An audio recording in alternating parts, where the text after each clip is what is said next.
రాజకీయాల్లో కీలక పరిణామం చోటు చేసుకుంది. జేడీయూ అధినేత సీఎం నితీష్ కుమార్ తన పదవిని వదిలి రాజ్యసభకు వెళ్లడం ఖాయమైంది. నితీష్ సీఎం పదవిని వేడనున్నట్లుగా ప్రకటించడం బీహార్ రాజకీయాల్లో సంచలనం రేపుతోంది. అయితే నితీష్ మాత్రం తాను తన కోరిక మేరకే రాజ్యసభకు వెళుతున్నట్టుగా ప్రకటించడం బీహార్ రాజకీయాల్లో హాట్ టాపిక్ గా మారింది.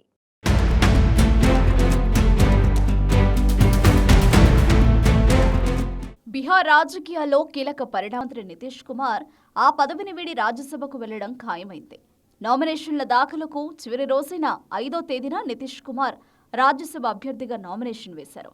అయితే అంతకు ముందే తాను సీఎం పదవిని వేయనున్నట్లు నితీష్ కుమార్ ప్రకటించారు. బీహార్లో ఏర్పడబోయే నూతన ప్రభుత్వానికి తన సహకారం ఉంటుందని నితీష్ ఎక్స్లో పోస్టు చేశారు. శాసనసభ, శాసన మండలితో పాటు పార్లమెంటు ఉభయ సభల్లోనూ సభ్యుడిగా ఉండాలనేది తన ఆకాంక్ష అని, అదిప్పుడు నెరవేరుతోందని నితీష్ కుమార్ ఎక్స్లో చేసిన పోస్టులో పేర్కొన్నారు. కొత్త బాధ్యతలు చేపట్టిన తర్వాత కూడా బీహార్తో తన బంధం కొనసాగుతుందని నితీష్ కుమార్ స్పష్టం చేశారు.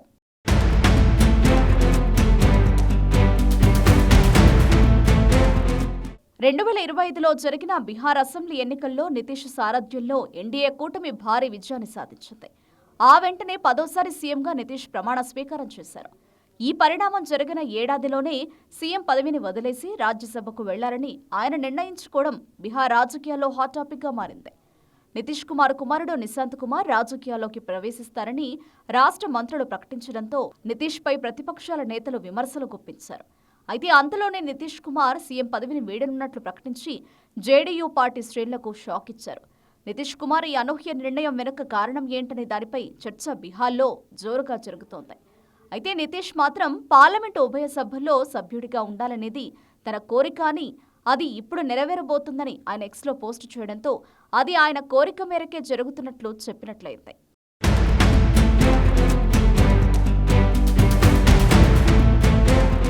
నితీష్ కుమార్ తొలిసారిగా 1985లో జనతాదళ్ పార్టీ నుంచి ఎమ్మెల్యేగా గెలిచారు. అనంతరం నితీష్, జార్జ్ ఫెర్నాండెస్ కలిసి 1994లో సమతా పార్టీని స్థాపించారు. 1996లో నితీష్ తొలిసారి లోక్సభకు ఎన్నికయ్యారు. వాజ్పేయి ప్రభుత్వంలో కేంద్ర మంత్రిగా నితీష్కు అవకాశం లభించింది. 2005లో బీహార్ ఎన్నికల్లో ఎన్డీఏ కూటమి ఘన విజయాన్ని సాధించింది. దీంతో తొలిసారిగా సీఎం అయ్యే అవకాశం నితీష్కు దక్కింది. అప్పట్లో నితీష్కు చెందిన జేడీయూ, బీజేపీ కలిసి సంకీర్ణ ప్రభుత్వాన్ని ఏర్పాటు చేశాయి. 2010 ఎన్నికల్లో మళ్లీ ఎన్డీఏ కూటమి విజయం సాధించింది. కానీ 2013 జూన్లో నితీష్ సంచలన నిర్ణయం తీసుకున్నారు. బీజేపీతో దోస్తీకి కటిఫ్ చెప్పి లాలూ ప్రసాద్ యాదవ్కు చెందిన ఆర్జేడీ, కాంగ్రెస్లతో చేతులు కలిపారు. ఈ పరిణామంతో రాష్ట్రంలోని ఎన్డీఏ కూటమి సర్కార్ కొత్త సీఎంగా జితన్ రామ్ మాంఝీని నియమించింది.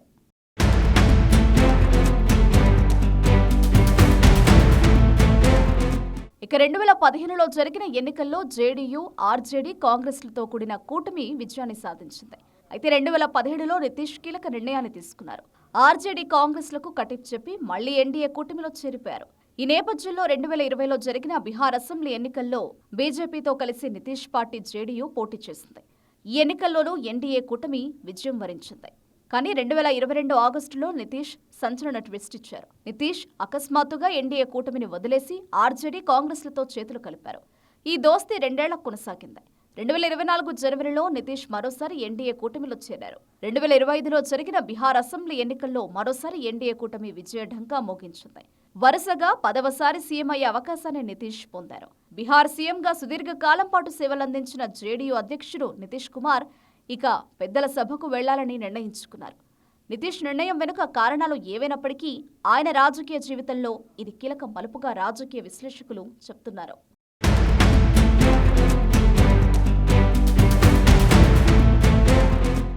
బీహార్ను అత్యంత ఎక్కువ కాలం పాటు పాలించిన ముఖ్యమంత్రి నితీష్ కుమార్ ఆ పదవిని వేడనుండడం వెనుక కారణం ఏంటనే దానిపై రాజకీయ వర్గాల్లోనే కాదు, సాధారణ ప్రజల్లోనూ రకరకాల చర్చలు జరుగుతూ ఉన్నాయి.